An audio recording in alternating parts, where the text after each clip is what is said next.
Hello dear students. तो आइए बेटा, आज के इस वीडियो में हम अपना टॉपिक स्टार्ट करने जा रहे हैं relation between torque and moment of inertia and the relation between angular momentum and moment of inertia. Clear है बेटा? तो चलिए फिर करते हैं स्टार्ट। तो देखिए, सबसे पहले relation between torque and moment of inertia. देखिए बेटा, एज वी नो, तो मान लीजिए किसी बॉडी पर एक टॉर्क एक्ट कर रहा है, ठीक है, और under the action of some force. Clear? और जो बॉडी है उसका एक्सिस ऑफ रोटेशन से जो डिस्टेंस है दैट इज आर। तो टॉर्क का फॉर्मूला क्या होता है? R vector cross F vector. Clear है? अब इसको अगर हम स्केलर फॉर्म में लिखें तो कैसे लिखेंगे? R F sine theta. Clear है? स्केलर फॉर्म में ऐसे लिखा जाएगा टॉर्क। अब क्योंकि यहाँ पर जब बॉडी क्या कर रही है, रोटेट कर रही है, मान लीजिए अगर फोर्स परपेंडिकुलर टू आर हो, यानी कि in that case if theta is 90 degree, अगर यहाँ थीटा 90 हो तो साइन 90 की वैल्यू क्या हो जाएगी? 1। तो हम क्या बोलेंगे? टॉर्क कितना है? R into F. क्लियर है? टॉर्क की वैल्यू अगर थीटा 90 होगा तब टॉर्क की वैल्यू क्या हो जाएगी? R into F. अब फोर्स का फॉर्मूला क्या होता है? Mass into acceleration. क्लियर? तो यहां पर आप एफ की जगह पुट करेंगे मास इंटू एक्सेलरेशन, तो टॉर्क आर और एफ की जगह M into A, mass into acceleration. Clear है? अच्छा, अब जो है ए तो है अपनी लीनियर एक्सेलरेशन और एल्फा है एंगुलर एक्सेलरेशन। इनमें रिलेशन क्या होता है? A is equals to R alpha होता है। ए किसके इक्वल होता है? आर इंटू एल्फा के। तो अब ए की जगह आप ये पुट करेंगे आर इंटू एल्फा, तो टॉर्क कटो, और एक आर ऑलरेडी था, एक एम था, तो इस ए की जगह आर इंटू एल्फा आ गया। एक आर पहले से था, एक आर अब हो गया, तो आर का स्क्वायर। एक एम था वो एज इट इज, और जो एक एल्फा ये यहां पर आ गया। तो अब हमने जब ए की ये वैल्यू यहां पुट की तो हमारे पास टॉर्क की वैल्यू आ गई M R square alpha. Clear है?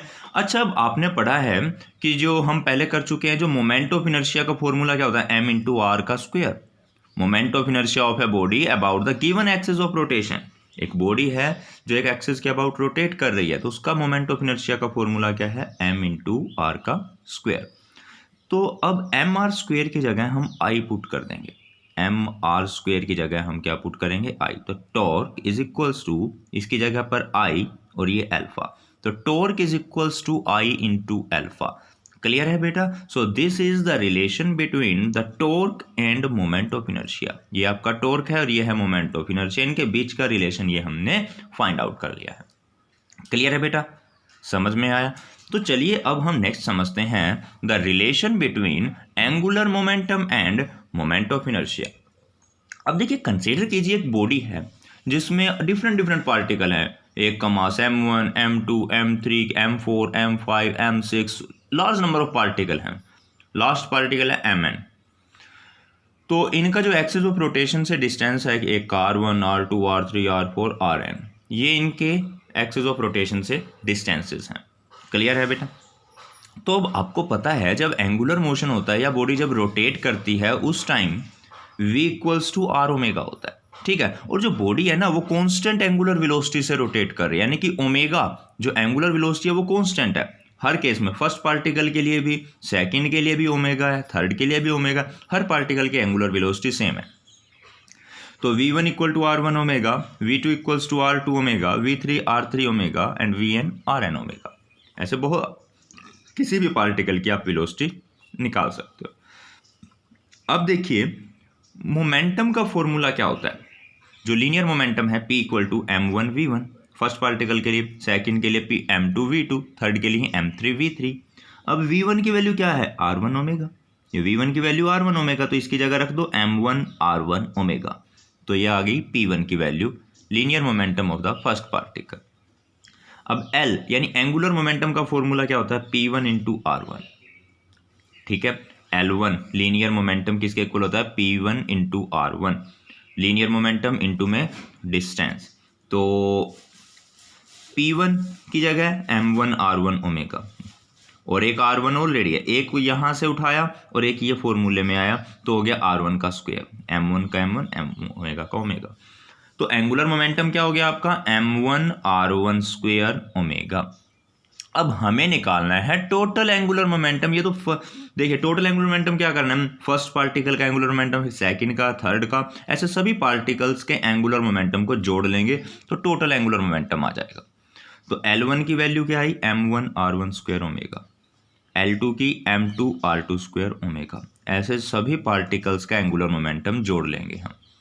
अब यहाँ पर आप चेक कीजिए, ओमेगा सभी में है, कॉमन है, तो ओमेगा को बाहर निकाल लिया, अंदर बचा m1r1 square plus m2r2 square mnrn square, सभी को हमने जोड़ दिया। अब इसको बार बार लिखने की बजाय हम शॉर्ट में लिख सकते हैं ना, समीशन mr स्क्वायर, यहाँ पर ये लगा दो समीशन mi और ये समीशन ri, मतलब i की वैल्यू जो है यहाँ पर 1 से लेकर n तक वेरी करती रहेगी। तो हमने इसको बार बार लिखने के बजाय शॉर्ट में लिख दिया समीशन mi ri का स्क्वायर। मतलब देखो जब i की जगह 1 पुट करेंगे तो m1r1 स्क्वायर, i की जगह 2 पुट करेंगे तो m2r2 स्क्वायर। ठीक है, तो वो इसको बार बार लिखने के बजाय शॉर्ट में ऐसे लिख सकते हैं। और ये क्या होता है mi ri का स्क्वायर, ये तो मोमेंट ऑफ इनर्शिया होता है ना बेटा। क्या होता है ये अपना मोमेंट ऑफ इनर्शिया। तो एम आर स्क्वायर की जगह हम लिख देंगे i।